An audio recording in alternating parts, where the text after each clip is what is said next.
Okay, remember that they're changing my voice. Because of the complexity of this issue, I'm going to walk you through it point by point. My first point has to do with the difference between the house person of African descent and the field person of African descent. I want you to take maybe 2 minutes. The clip is very short, and the picture of the video on YouTube should be on the screen, to watch that clip and to truly let it sink in. What's the difference between the house black person on the plantation and the field one? And how does that apply to the modern day construct? Okay, people like the Freemasons really embody the house a person of African American descent, right? They wear the white man's kind of clothing, not only do they wear suits to the workplace, which by itself might not be a bad thing, we'll get to that later, but they also wear another uniform, which is the Freemason uniform, which was tailored in Europe. Okay, it's made in the European tradition.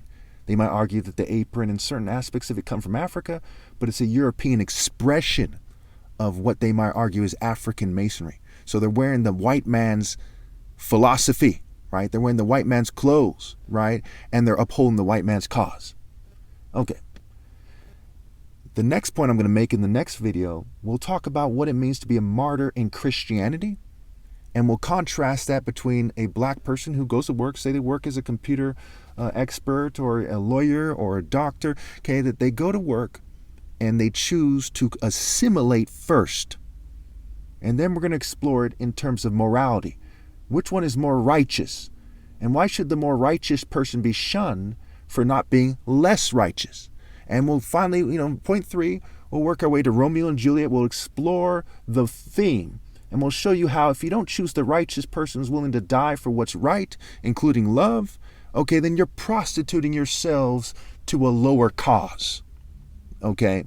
We'll get to that. We'll take it point by point. By now, you should already see that I'm right. We'll do it point by point. If you have any problem with the video, any problem with any point, okay, we'll find out exactly where we disagree. Because that's important to know, is exactly where we disagree. Because people often argue and they get confused about what people are saying, and there's a lot of miscommunication.